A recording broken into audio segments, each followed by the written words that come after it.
Je suis morte pendant 17 minutes dans un hôpital de Jérusalem, et ce que Jésus m'a montré pendant ce temps vous bouleversera profondément. Je m'appelle Rachel Goldstein et je suis une femme juive mariée à l'un des plus éminents chefs religieux d'Israël. Tout ce que je vais partager va à l'encontre de toutes les croyances que j'ai apprises, de tout ce que mon mari enseigne, de tout ce que notre communauté considère comme sacré. Pourtant, je ne peux pas garder le silence sur ce dont j'ai été témoin au-delà du voile de la mort. Avant cela, ma vie était structurée, prévisible et profondément ancrée dans la tradition juive. Je suis l'épouse de l'imam David Goldstein, un homme dont la voix retentit dans les cercles religieux de Jérusalem. Chez nous, les érudits se réunissaient autour de textes anciens, préservant et transmettant la sagesse de génération en génération. Je vivais confortablement dans cet univers de rituels et de routines, sans jamais remettre en question les limites de ma foi, sans jamais imaginer que toutes mes croyances puissent être bouleversées en un instant. Ce matin-là commença comme tous les autres. Je préparais le petit déjeuner dans notre cuisine, la même où j'avais cuit des milliers de pains frais, nourrissant ma famille et les innombrables invités venus solliciter l'accompagnement spirituel de mon mari. L'odeur de la pâte chaude flottait dans l'air, et je me suis surprise à m'émerveiller de la chance que nous avions de vivre une vie aussi paisible au cœur de la ville sainte. Mon mari était déjà parti pour la prière du matin, et j'étais seule, à planifier la journée à venir. Puis la douleur me frappa vive, soudaine, comme un éclair me transperçant la poitrine. J'ai haleté et serré le cœur, essayant de comprendre ce qui se passait. La pièce se mit à tourner, les murs familiers se transformant en traînées de couleurs. J'ai tendu la main vers le comptoir, mais mes jambes ont cédé. La dernière chose dont je me souviens avant que tout ne devienne noir, c'est le fracas de ma tasse de thé préférée se brisant sur le carrelage, ses fragments se dispersant comme ma propre conscience. À l'arrivée des ambulanciers, j'étais déjà parti. Mon cœur s'était arrêté. Ma respiration s'était arrêtée. Pendant 17 minutes, selon toutes les définitions médicales, Rachel Goldstein était morte. Mais tandis que mon corps reposait immobile sur ce brancard froid, mon esprit s'embarquait pour un voyage qui allait à jamais modifier ma conception de l'éternité. L'obscurité qui suivit n'était pas effrayante, mais profondément paisible, comme si j'étais enveloppé dans la plus douce des couvertures. Il n'y avait ni douleur, ni inquiétude, ni souci terrestre, juste la douce sensation de flotter, porté par des mains invisibles vers quelque chose de magnifique. Le temps perdit tout sens, les secondes et les heures se confondirent jusqu'à ce qu'une lumière lointaine se mette à briller. Ce n'était pas la lumière crue des néons de l'hôpital, ni la douce lueur des bougies du sabbat. C'était vivant et vibrant d'un amour si pur que j'en avais le souffle coupé même si je ne respirais plus du tout. À mesure que je m'approchais d'elle, la lumière devenait plus intense, d'une beauté à la fois bouleversante et tendre. Je me sentais attiré par elle comme un papillon de nuit par une flamme, mais au lieu de la peur, mon cœur se gonflait d'impatience. Puis tout prit forme. Devant moi, vêtue d'une robe d'un blanc éclatant, se tenait une figure que j'avais appris toute ma vie à rejeter, un nom interdit dans notre foyer, Jésus-Christ lui-même. Ses bras étaient tendus, son visage rayonnait d'un amour si profond que tous les murs que j'avais érigés autour de mon cœur s'effondrèrent en un instant. À cet instant, tous les arguments que mon mari avait avancés contre lui, tous les passages bibliques utilisés pour le renier, toutes les traditions qui m'étaient chères s'effondrèrent comme des feuilles d'automne. Sa voix, lorsqu'il prononça mon nom Rachel, était comme un mélange de musique et de tonnerre, douce et puissante, familière et pourtant surnaturelle. À ce seul mot, je compris qu'il me connaissait avant ma naissance, que chaque larme versée, chaque prière murmurée, chaque doute nourri lui était révélé. « N'aie pas peur », dit-il d'un ton à la fois réconfortant et autoritaire. « Tu n'as pas été amené ici par hasard, mais par choix.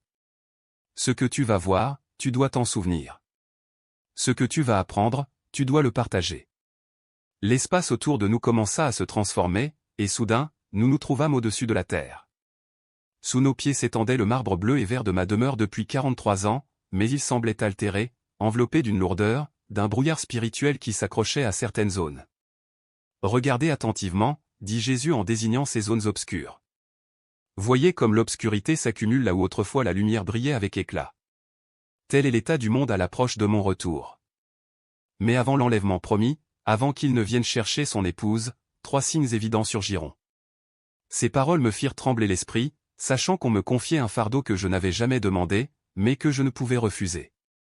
Le premier signe, dit-il, apparaîtra dans les cieux même, la lune prendra la couleur du sang, non pas lors d'une éclipse, mais lors d'une nuit où elle devrait briller d'un éclat argenté. Cette lune cramoisie se lèvera sans prévenir, s'attardant pendant 3 nuits. Les scientifiques se bousculeront pour trouver des explications, mais aucune ne les satisfera. Ce sera le signe annonciateur que le temps presse. J'ai observé avec émerveillement la vision se dérouler, la lune suspendue dans un ciel étoilé, sa pâle lueur familière se transformant lentement en un rouge vif et vibrant. En contrebas, les gens pointaient du doigt et fixaient, leur visage exprimant un mélange obsédant d'émerveillement et de peur, comprenant qu'ils étaient témoins de quelque chose qui transcendait les lois naturelles. Le deuxième signe, poursuivit Jésus, se manifestera dans le cœur de mon peuple. Ceux qui lui appartiennent véritablement recevront des rêves et des visions inédits. Les enfants prophétiseront, les anciens auront des révélations saisissantes, et même les sceptiques se sentiront poussés à partager les messages divins qui leur ont été transmis. Cet éveil spirituel se répandra sur toute la terre, transcendant les confessions et les frontières religieuses, ultime moisson avant sa venue. Sous mes yeux, j'ai vu des hommes et des femmes de tous âges et de toutes nations, frappés par une vision divine. Des enfants dessinaient des anges dont ils ignoraient l'existence. Des grands-mères se réveillaient de visions débordantes d'images prophétiques. Même des athées et des agnostiques se sentaient inexplicablement attirés par la recherche de Dieu. C'était à la fois magnifique et terrifiant, un réveil mondial d'une ampleur que l'humanité n'avait jamais connue. Et le troisième signe, sa voix prenant un poids solennel, sera la grande tromperie qui précédera son retour. Une figure charismatique surgira, proposant des solutions aux troubles du monde. Il accomplira des signes et des prodiges stupéfiants, unissant nations et religions sous sa bannière. L'espace d'un instant, la paix semblera enfin revenue sur terre. Mais cette paix sera un mensonge, bâti sur le rejet du Christ. La vision qui accompagnait ces mots était la plus troublante de toutes. J'ai vu un homme dont le visage semblait changer et se métamorphoser au tantôt bienveillant et sage, tantôt révélant une noirceur qui me faisait reculer d'horreur. La foule se rassemblait autour de lui, suspendue à chacun de ses mots, tandis que les dirigeants mondiaux lui serraient la main et que des figures religieuses de toute confession proclamaient qu'il était la réponse tant attendue par l'humanité. Sa tromperie était si complète, si convaincante, que j'ai compris comment même les élus pourraient être égarés, si c'était possible. Mais alors Rachel, dit Jésus en tournant son regard droit vers moi, ses yeux pénétrant d'une profondeur que je n'aurais jamais imaginée où tu dois comprendre la chronologie. Ces trois signes se dévoileront rapidement, l'un après l'autre, tels des dominos tombant selon un ordre divin. La lune de sang apparaîtra la première, flamboyant dans le ciel d'un pourpre menaçant. À partir de ce moment précis, il vous faudra compter avec soin. 40 jours après que la lune de sang aura viré à l'argent, un grand réveil spirituel commencera à balayer la terre. Et 30 jours après que ce réveil aura atteint son apogée, le grand imposteur fera son apparition sur la scène mondiale, revêtu de charisme et de puissance. Mon esprit était lourd sous le poids de ces révélations. J'essayais en vain de calculer mentalement ce que cela signifiait pour le monde, pour ma famille, pour tous ceux que j'aimais. Les chiffres tourbillonnaient devant mes yeux comme des constellations dans un ciel sombre. « Seigneur, murmurai-je d'une voix à peine audible. Quand cela va-t-il commencer ? Quand faut-il commencer à surveiller ces signes ? » Son expression devint encore plus sérieuse, et je ressentis un frisson qui n'avait rien à voir avec la température. La lune de sang se lèvera au mois que vous appelez août. À l'approche des fêtes d'automne, lorsque la trompette sonnera à Rosh Hashanah, ma fiancée sera ramenée à la maison. Septembre, Rachel, fin septembre. C'est alors que j'appellerai mon peuple à mes côtés. Ces paroles m'ont frappé comme un coup de poing. Nous étions déjà en juin lorsque je suis mort, ce qui signifiait que le monde n'avait plus que 3 petits mois avant que tout ne bascule à jamais, 3 mois avant que l'enlèvement que les chrétiens attendaient depuis près de 2000 ans ne se produise enfin. Tu comprends pourquoi tu as dû mourir aujourd'hui, poursuivit-il d'une voix douce mais ferme. Tu comprends pourquoi tu as été amené ici pour assister à ces événements, pour recevoir ce message. Ton mari est un homme instruit, respecté dans sa communauté, mais il enseigne à partir de traditions qui l'ont aveuglé. Ton peuple, mon peuple élu, a manqué son Messie autrefois. Il ne doit pas manquer les signes de mon retour. Les larmes ont commencé à couler sur mon visage, même si je n'étais même pas sûr que ce soit possible dans ce monde spirituel. Mais qui me croira ? Me suis-je demandé. Je ne suis qu'une femme, juste une épouse. Mon mari pensera que j'ai perdu la tête. Ma communauté me rejettera. Comment pourrais-je convaincre qui que ce soit de ce que j'ai vu ici ? Jésus s'est approché et j'ai senti sa présence comme la chaleur du soleil après une nuit froide.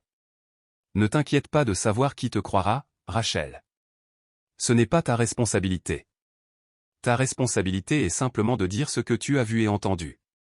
Certains écouteront, d'autres se détourneront, mais ceux qui sont censés entendre reconnaîtront la vérité dans tes paroles, mais tu ne seras pas seul. D'autres personnes dans le monde reçoivent des révélations similaires. L'Esprit agit, préparant les cœurs à ce qui est à venir. Il fit un geste vers la terre, et soudain, je pus voir dans les maisons et les cœurs du monde entier. Dans un petit appartement new-yorkais, une jeune mère se réveilla d'un rêve où les trompettes sonnaient dans le ciel. Dans un village du Kenya, un pasteur âgé dessina des images nées d'une vision de personnes s'élevant dans les nuages. En Chine, des églises de maisons secrètes rapportèrent des rêves de grandes noces. La confirmation se répandit comme des ondulations à la surface d'un vaste étang. L'ennemi sait que son temps est compté, expliqua Jésus, sa voix prenant un ton à la fois triste et déterminé. Il tentera de discréditer ces messages, de faire croire qu'ils sont le fruit de la peur ou de l'imagination.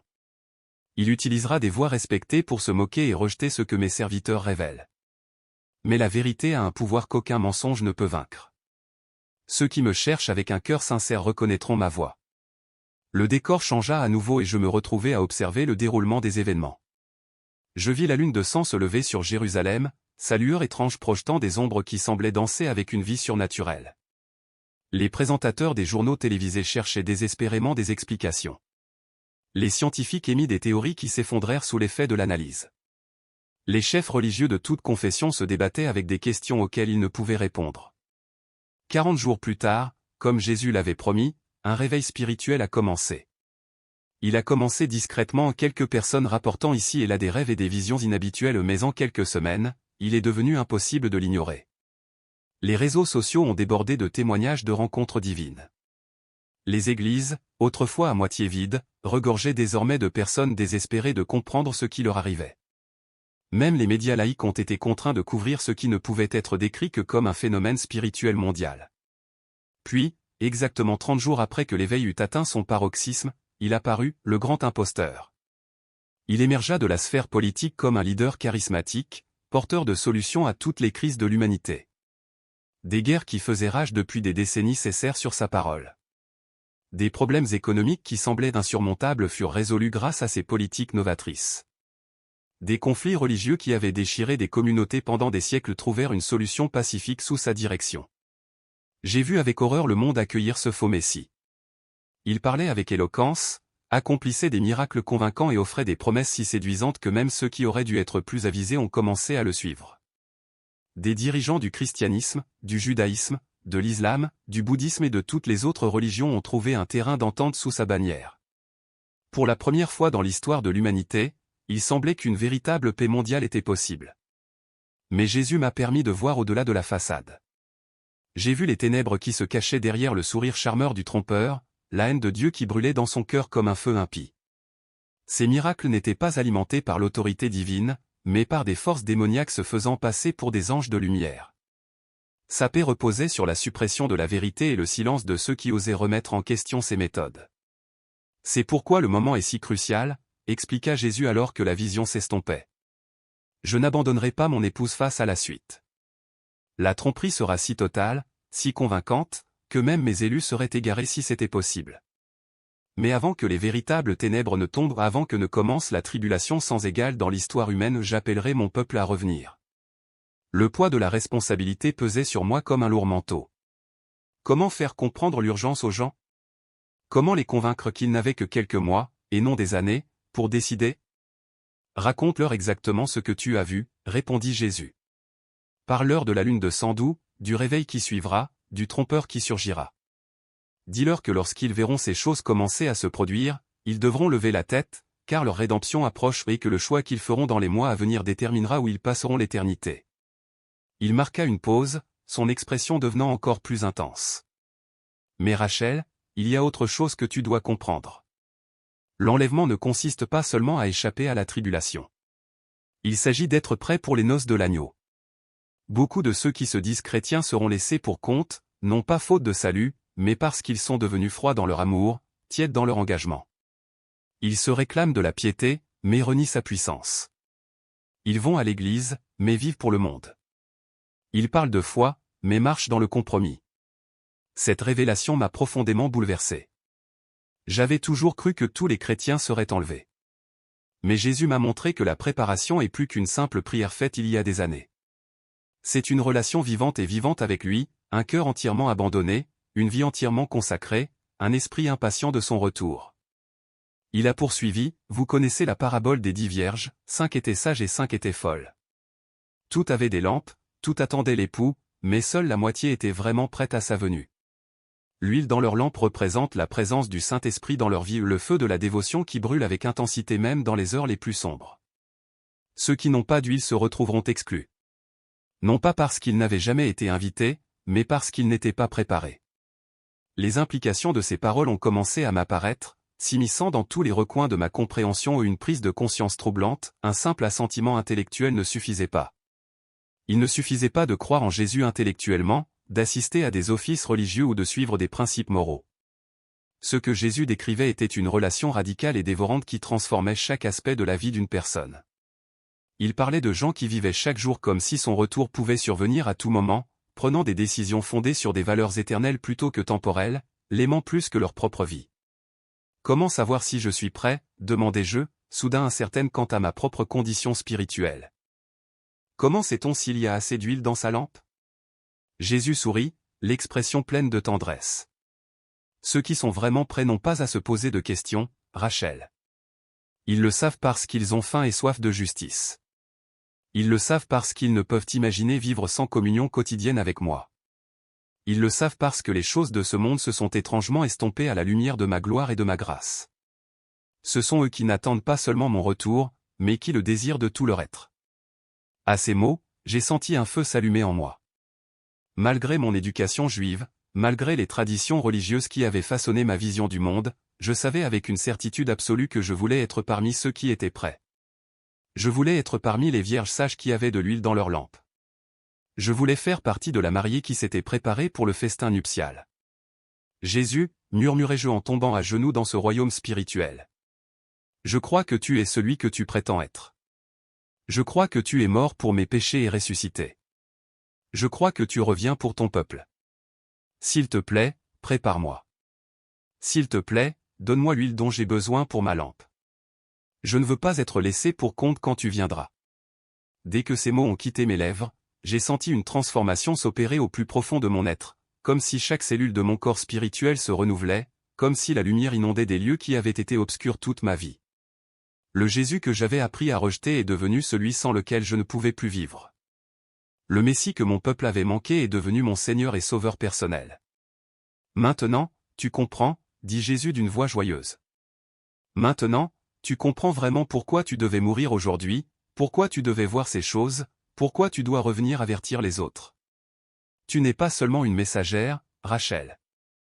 Tu es un témoignage de ma grâce, la preuve que personne n'est hors de ma portée, la preuve que même dans les dernières heures, les cœurs peuvent encore être transformés. La vision commença à s'estomper autour de nous, et je ressentis l'attrait familier qui annonçait la fin de mon séjour ici. Mais avant d'être ramené dans mon corps terrestre, Jésus posa ses mains sur mes épaules et me regarda droit dans les yeux. Souviens-toi de tout ce que tu as vu, souviens-toi de chaque parole que j'ai prononcée, la lune de Sandou, le réveil 40 jours plus tard, le séducteur 30 jours plus tard, et l'enlèvement fin septembre. Dis-le à tous ceux qui veulent bien l'entendre. Dis-leur que le temps presse. Dis-leur que l'époux arrive et qu'ils doivent être prêts. Alors que le monde spirituel s'estompait et que je me sentais attiré vers mon corps physique, j'ai entendu ces dernières paroles résonner dans ma conscience, j'arrive vite, Rachel. Tiens-toi fermement à ce que tu as reçu. Que personne ne te prenne ta couronne. Le retour à mon corps physique fut comme un retour brutal dans une prison de chair et d'os. La première sensation fut une douleur vive et immédiate, comme si chaque terminaison nerveuse était en feu. Puis vinrent les bruits, le bip des machines, les voix pressantes du personnel médical, le bruit des pas sur le sol poli de l'hôpital. Mes yeux s'ouvrirent brusquement sous la lumière crue des néons qui me firent plisser les yeux et détourner la tête. « Elle est de retour !» cria quelqu'un. Soudain, des mains se mirent à me couvrir vérifiant mon pouls, braquant des lumières dans mes yeux, posant des questions que je ne comprenais pas encore. J'avais la gorge irritée, la poitrine douloureuse, et mon esprit était sous le choc de la transition entre le royaume glorieux que je venais de quitter et cet environnement clinique stérile. Mais alors même que l'équipe médicale s'activait autour de moi, alors même qu'elle s'émerveillait de ce qu'elle appelait un miracle, mon cœur brûlait du poids de ce que Jésus m'avait montré. Les visions étaient aussi nettes dans ma mémoire que si elles se produisaient encore la lune de sang, l'éveil spirituel, le grand imposteur, l'enlèvement de septembre, chaque détail était gravé dans ma conscience avec une clarté surnaturelle. Mon mari, David, arriva dans l'heure, le visage pâle d'inquiétude et de soulagement. Il serra ma main fermement, les larmes ruisselant sur ses joues, remerciant Dieu de m'avoir ramené à lui. Mais en plongeant mon regard dans ses yeux familiers ou des yeux que j'avais contemplés pendant plus de 20 ans de mariage, je sus que tout avait changé entre nous. Je n'étais plus la même femme qui s'était effondrée dans notre cuisine ce matin-là. David, murmurai-je d'une voix à la fois pressante et tremblante. Il faut que je te raconte ce qui s'est passé. Il faut que je te dise ce que j'ai vu. Il me serra la main et secoua doucement la tête. Repose-toi d'abord, mon amour. Les médecins disent que tu as été absent 17 minutes. Tu dois reprendre des forces avant de parler de quoi que ce soit. Mais je ne pouvais pas me reposer. Le feu dans ma poitrine, l'urgence dans mon esprit, m'empêchaient de me reposer. Non, tu ne comprends pas, ai-je insisté. Jésus est venu à moi, David. Jésus-Christ m'est apparu et m'a révélé des choses sur la fin des temps. L'enlèvement aura lieu en septembre, et il y a des signes que nous devons surveiller. Le changement dans son expression fut immédiat et déchirant. Le soulagement dans son regard fit place à l'inquiétude, puis à la confusion, puis à quelque chose qui ressemblait presque à de la peur. Il jeta un coup d'œil au médecin, puis à moi, se demandant visiblement si le manque d'oxygène dans mon cerveau avait causé des dommages. « Rachel, ma chérie, dit-il doucement, tu as vécu un traumatisme terrible. Parfois, quand on vit des expériences de mort imminente, on crée des hallucinations saisissantes pour gérer le stress. Ce que tu as cru voir n'était pas réel. » Le rejet dans sa voix était plus profond que toute la douleur physique que je ressentais. C'était mon mari, l'homme qui prétendait m'aimer inconditionnellement, et il rejetait déjà la chose la plus importante qui me soit jamais arrivée. Mais j'ai persévéré, sachant que je devais essayer. Ce n'était pas une hallucination, David. C'était plus réel que tout ce que j'avais jamais vécu. Il m'a dit qu'il y aurait 3 signes avant l'enlèvement, une lune de sang qui durerait 3 nuits en août, un réveil spirituel 40 jours plus tard, puis un grand imposteur qui unifierait les religions du monde et enfin, fin septembre, pendant Rosh Hashanah, il reviendrait chercher son épouse. Le visage de mon mari s'assombrissait à chaque mot que je prononçais. Étant l'un des enseignants religieux les plus respectés de Jérusalem, il avait passé toute sa carrière à argumenter contre la divinité de Jésus. Entendre sa propre femme proclamer non seulement que Jésus était le Messie, mais qu'elle l'avait rencontré personnellement, était bouleversant pour tout ce qu'il croyait et enseignait. « Arrête, Rachel, dit-il fermement, sa voix prenant le ton autoritaire qu'il employait lorsqu'il enseignait à la synagogue. Tu blasphèmes. Tu es ma femme, et tu te fais honte, ainsi qu'à notre famille, avec ses absurdités. » La douleur dans ses paroles n'avait d'égal que celle de mon cœur. Mais j'ai compris à cet instant que cette réaction était exactement celle à laquelle Jésus m'avait préparé, il m'avait prévenu que tout le monde ne croirait pas, que même mes proches pourraient rejeter le message. La division commençait déjà, ici même, dans ma chambre d'hôpital, avec l'homme que j'aimais le plus au monde. Au cours des jours suivants, alors que la nouvelle de ma résurrection miraculeuse se répandait dans notre communauté, je me suis retrouvé au cœur d'une controverse grandissante. Certains sont venus à l'hôpital pour entendre mon témoignage, avides d'espoir et de vérité spirituelle. D'autres sont venus pour argumenter, débattre, essayer de me convaincre que ce que j'avais vécu était soit un phénomène médical, soit une tromperie démoniaque. Mon propre rabbin est venu me rendre visite, un homme qui me connaissait depuis l'enfance, qui avait célébré notre mariage et qui nous avait accompagnés, David et moi, dans les moments les plus difficiles de notre mariage. Il s'est assis à côté de moi, le cœur lourd, se demandant visiblement comment répondre à mes affirmations. « Rachel, commença-t-il doucement, je te connais depuis toujours.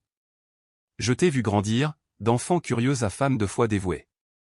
Je sais que tu n'es ni fourbe ni dérangée, mais ce que tu décris est en contradiction avec tout ce que nous avons toujours considéré comme juif. Comment peux-tu maintenant accepter ce Jésus ô cet homme que notre peuple a rejeté il y a 2000 ans comme le Messie tant attendu ?»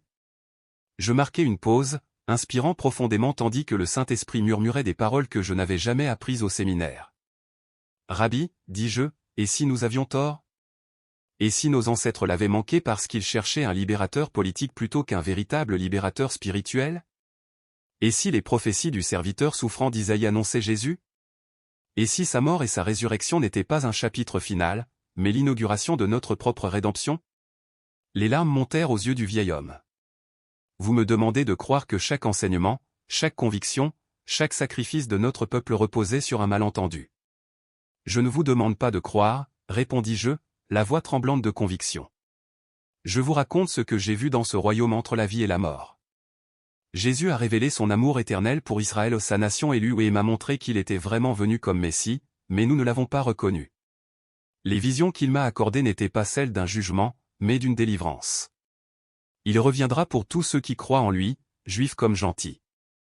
La nouvelle de mon témoignage a commencé à se propager, d'abord dans les rues étroites de Jérusalem, puis dans tout Israël, et bientôt sur Internet et les réseaux sociaux. Certains m'ont traité de faux prophète ou de femme égarée en quête d'attention. D'autres, pourtant, ont senti le Saint-Esprit résonner dans leur cœur, confirmant l'authenticité de ce que je partageais. Des messages ont afflué du monde entier. Un pasteur du Texas a écrit que des fidèles rêvaient de trompettes et de l'enlèvement. Une femme au foyer allemande a raconté comment son jeune fils avait dessiné des scènes de personnes montant au ciel, bien que personne ne lui ait parlé de telles choses. Une femme âgée au Kenya a parlé de visions d'un grand festin de mariage qui reflétait exactement ce que Jésus m'avait montré. Ces confirmations étaient à la fois bouleversantes et touchantes. Je n'étais pas une voix solitaire, Dieu parlait à d'innombrables âmes à travers le monde, préparant les cœurs et lançant un dernier avertissement avant la fin des temps. Mais porter ce message m'a coûté cher. Mon mari, David, incapable de concilier ma révélation avec ses propres croyances, a commencé à prendre ses distances. Mes amis au sein de notre communauté religieuse me considéraient avec un mélange de pitié et de suspicion. Certains membres de ma famille, gênés par le scandale que j'avais déclenché, ont cessé leur visite. Pourtant, chaque épreuve n'a fait qu'attiser la flamme que Jésus avait allumée en moi lors de cette rencontre transcendante. L'opposition humaine et la perte personnelle n'ont pu éteindre la conviction que j'avais été choisi pour cette heure précise, ce message urgent, cette mission divine. À l'approche du mois d'août, je contemplais le ciel nocturne avec autant d'espoir que d'effroi. Jésus m'avait prédit que la lune de sang annoncerait le premier signe, et je savais que son apparition lancerait un compte à rebours, 40 jours avant le réveil spirituel, 30 autres avant que le trompeur ne se révèle, et fin septembre, l'événement tant attendu par les chrétiens se produirait. Durant ces semaines, j'ai travaillé sans relâche, j'ai filmé des témoignages, documenté chaque vision que Jésus m'a accordée et contacté d'autres croyants qui avaient vécu des révélations similaires. L'urgence de la vie grandissait de jour en jour, car je comprenais que le temps était compté pour choisir sa destinée éternelle. Certaines nuits, le sommeil me fuyait sous le poids des responsabilités. Comment convaincre les autres que le monde tel que nous le connaissons allait disparaître d'ici quelques mois? Comment combler le fossé entre le monde surnaturel dans lequel j'étais entré et la réalité pragmatique où la plupart des gens vivent toute leur vie? Je me souvenais alors des paroles de Jésus dans ce lieu lumineux, « Ta tâche est simple, dis ce que tu as vu et entendu ». Je n'étais pas appelé à forcer la conversion, mais seulement à transmettre fidèlement le message. Le Saint-Esprit se chargeait de convaincre et de renouveler ceux dont le cœur était ouvert. En enregistrant ce témoignage, je vous soumets le même choix auquel chaque âme sur terre sera bientôt confrontée. Lorsque la lune de sang se lèvera en août, lorsque l'éveil spirituel balayera le monde, lorsque le grand imposteur montera sur la scène mondiale avec ses vaines promesses de paix, vous saurez que tout ce que j'ai partagé est vrai. La question devient alors, que ferez-vous de cette connaissance? Serez-vous comme les vierges sages, gardant de l'huile dans leurs lampes, prêtes à rencontrer l'époux? Ou ferez-vous comme les folles, prises au dépourvu lorsque le moment décisif est arrivé? Jésus-Christ est réel. Il est mort pour vos péchés, et ressuscité triomphant du tombeau et reviendra chercher son épouse. L'enlèvement n'est ni un mythe ni une simple fantaisie religieuse, c'est le prochain événement du calendrier prophétique de Dieu, et d'après ce que j'ai vu de l'autre côté du voile, il aura lieu avant la fin du mois de septembre.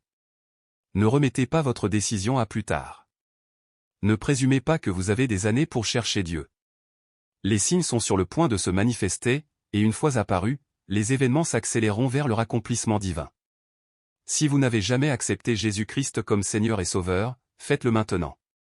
Confessez de vos lèvres qu'il est le Fils de Dieu, croyez dans votre cœur qu'il est mort pour vos péchés et ressuscité, et demandez-lui de vous pardonner et de vous préparer à son retour. Si vous avez vécu comme un croyant tiède, à cheval entre le monde et l'Église, considérez ceci comme un signal d'alarme. Jésus exige une dévotion sans réserve, il recherche une épouse sans partage, veillant et attendant avec impatience. J'ai vécu et je suis morte sous le nom de Rachel Goldstein, épouse juive d'un éminent chef religieux. Je suis revenu en tant que disciple de Jésus-Christ, né de nouveau, ancré dans la certitude absolue qu'il est le Messie que notre peuple attend depuis longtemps. Ma vie, mon mariage, mon statut social, tout a été bouleversé par cette rencontre avec le Dieu vivant. Pourtant, Je n'échangerai pas ce que j'ai gagné contre tout ce que j'ai perdu. Je possède une paix qui dépasse l'entendement humain, une joie inébranlable face aux circonstances et une espérance qui ancre mon âme dans les tempêtes les plus violentes de la vie. Par-dessus tout, je repose dans l'assurance inébranlable que lorsque Jésus viendra chercher son épouse, je m'élèverai à sa rencontre dans les airs. Le choix vous appartient, et l'heure est venue. La lune de sang approche, marquant le début du compte à rebours final. Ne laissez pas ces mots tomber dans l'oreille d'un sourd. Ne laissez pas la décision la plus importante de votre existence être reportée jusqu'à ce qu'il soit trop tard. Jésus revient, êtes-vous prêts? Du plus profond de mon cœur, merci d'être resté jusqu'à la fin de ce témoignage. Si vous êtes encore là, c'est que quelque chose a touché votre esprit. Je vous invite dès maintenant à faire un geste simple, mais transformateur, laissez un commentaire en nous indiquant d'où vous nous regardez afin que nous puissions élever votre nation dans la prière. Abonnez-vous à cette chaîne et activez la cloche de notification pour ne rien manquer des révélations quotidiennes que le Seigneur partage. Surtout, partagez cette vidéo avec au moins 3 personnes qui vous sont chères, amis, famille, frères et sœurs dans la foi, car un simple clic peut transformer une âme, raviver l'espoir et ramener un cœur à Dieu. Que le Seigneur vous bénisse et vous guide toujours dans sa vérité.